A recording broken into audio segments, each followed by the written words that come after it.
Hey guys, welcome on our Thursday talk. Hi! It's been a while since I've been live, so I hope you've been looking forward to this. I hope you've missed it. So, welcome on our weekly dose of inspiration and activation. Today we're going to talk about when our normal gets snatched, when our normal gets taken away from us. And I think we can all have a kind of picture of what that looks like. So this is part of a book that I've been reading, and I think it's so valuable for our time today. It's from Lisa Cruz. The book is Uninvited, and you can always have a look at it. But I want to start with just saying some personal things about me. And if you don't know me yet, you will get to know some things about me now. So let's just get started. I like order. I like to know what's going to happen, and I like to know what's expected of me. I like to feel in control. I really don't like when things are out of its place and sudden changes happen and my house is totally disorganized. I don't like these things. So when Elvis and I got just married, we were about a year married, and we moved in with my grandma. We had her upper room, and we kind of made a studio there. And the only piece of furniture that was actually ours was a table. So we got to make something really cozy from that place, creating little corners. And I really loved the result. And it was a cozy little place. It was our place. And what happened is one day I came home and I opened the door to our little room, and my husband was right in front of me, waiting for me with a big smile on his face. And I'm like, okay, what is going on? So I looked past him, and then to my absolute horror, I saw that he had moved the complete room around. He had moved every piece of furniture around and put it in a different place. And I think he was expecting me to be really happy and like thanking him for making a change in our room. Well, that was not what happened. I got hysterical, I think. It's a long time ago, but I think it was something along those lines. And that day we learned something about each other. He learned that I don't like unexpected changes. And I learned that Elvis really likes change and needs change to happen every now and then. So we're 8 years further now, and we learned to deal with this. But it's just a really silly example of when our normal gets snatched away. I don't have to give a lot of examples of situations because all of us are going through a time where our normal has been taken away. I'm just going to take some time to say hi to someone. Hi, Christine. It's great to see you as well. Well, to see your words. I can't see you, but okay. Thank you for joining in. Well, so we're talking about when our normal gets snatched. And when this happens, there is this feeling of loss in our hearts. We kind of grieve over what could have been and over what we had. I think we all have these thoughts like we used to be able to visit anyone we want and travel whenever we want. And we have this kind of grief, this feeling of loss in our hearts. And just a little encouragement in between, even in the middle of all these changes happening, even in the middle of our normal getting taken away from us, God is still there.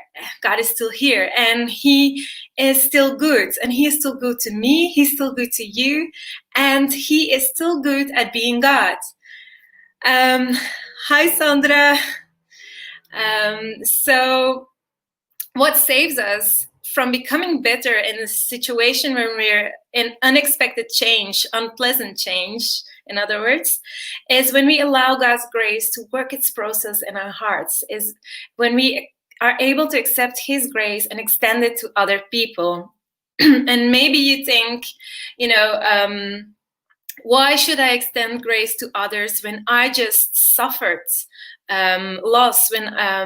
Why do I need to be the better person if someone else hurt me? Because, okay, we're all in a situation of change, but and that is kind of the same all over the world, kind of, but we also have personal situations. Maybe you lost your job, maybe your marriage broke up, maybe you lost friends. Whatever situation, we all know this feeling, and in those moments we can think, how can I extend grace?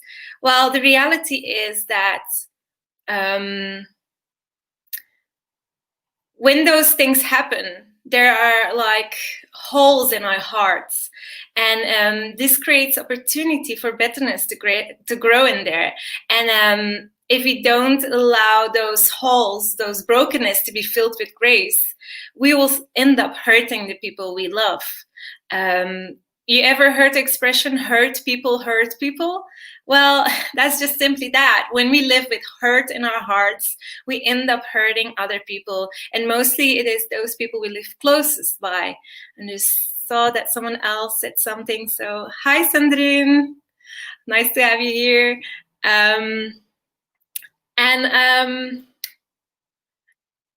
It's only when we allow God to fill those emptiness, those brokenness in our hearts with His grace, that true beauty can arise from those broken places. And this will make us able to extend grace to other people. And to make this real to you, I want to give you an example of a story of a woman who really showed this with her life. And it's a story of Abigail. It's a story that we find back in the Bible in 1 Samuel 25. You can read her story, and I'm just going to tell the highlights. So if I got any details wrong, feel free to correct me.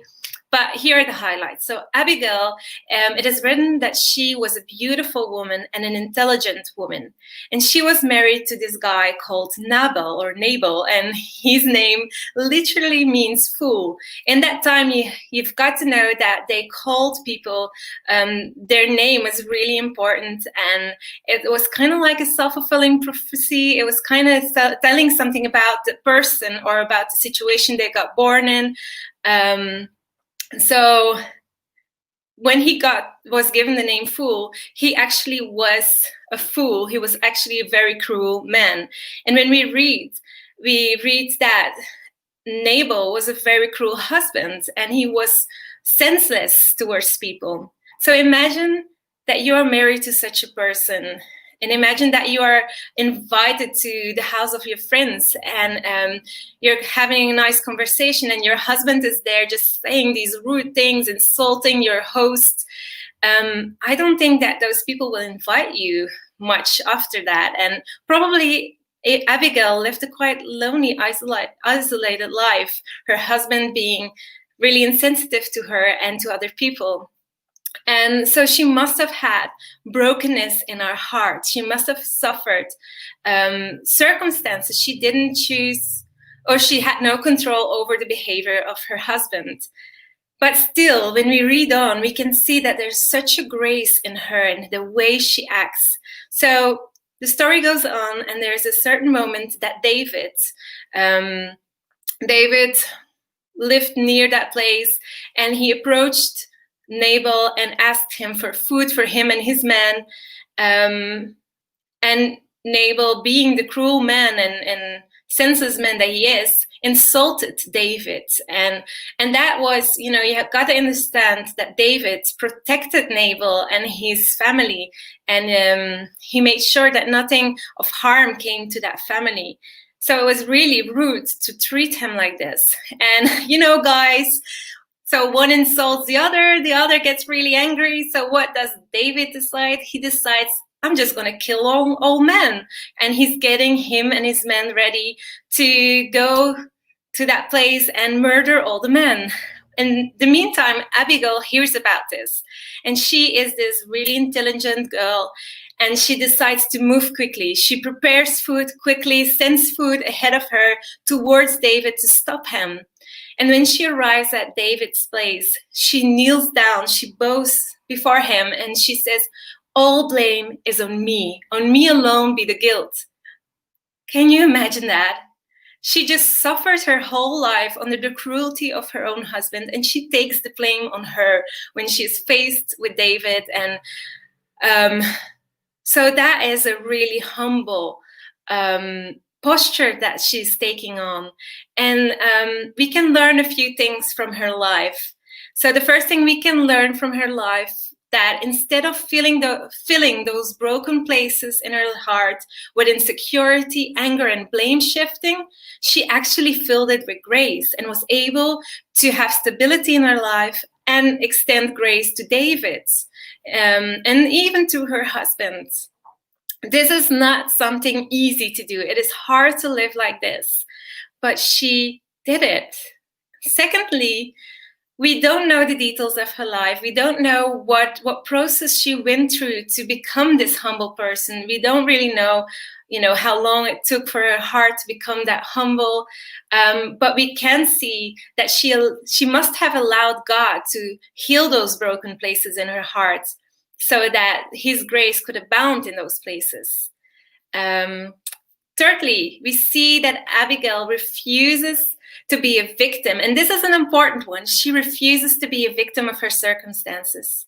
She knows that certain things she cannot make undone, she cannot change, but she chooses to take action, to take charge of the things that she can, of her response. And this is a big one for us. We cannot see ourselves as a victim, act and behave as a victim, and expect victory at the same time.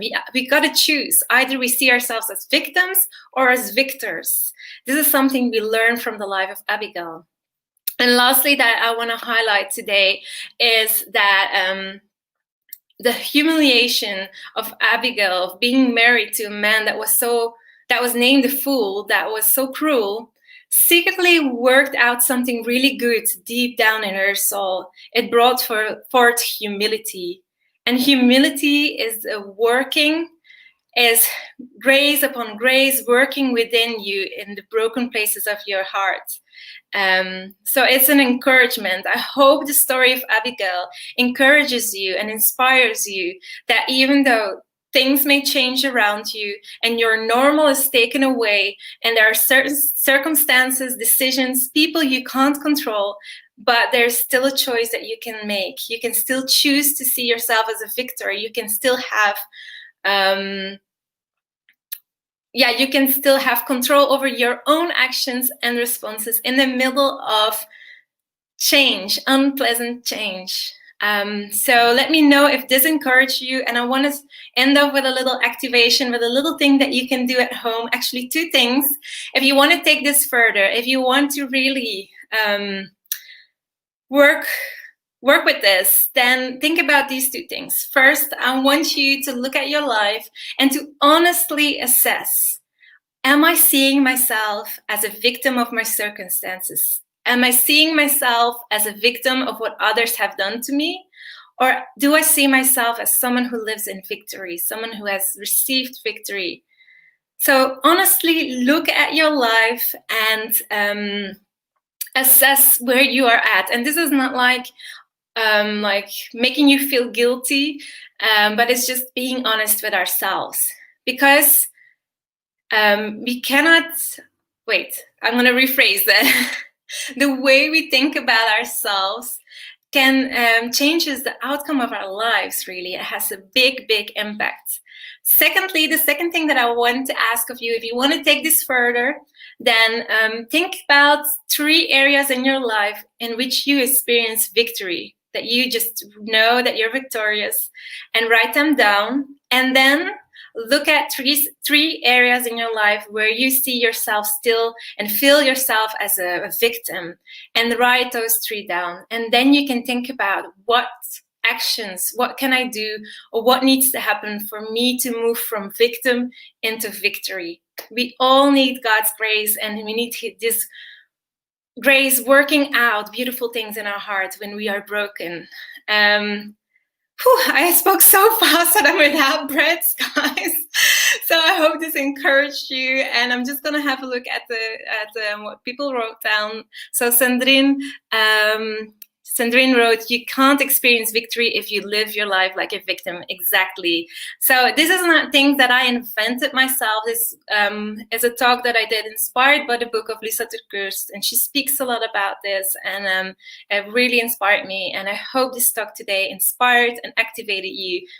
And yeah, that was it for me. I just saw one more comment coming in, so I'm just going to read it before I hop off. So Christine says, "I am sure God uses all circumstances for those who love and serve him. Thank you for the story of Abigail." Yes, that's true. Thank you, Christine, as well, for being here, for listening. Thank you, all of you. Again, let me know what you've learned, what was of value for you. And I hope to see you again next week, next Thursday, for another Thursday talk.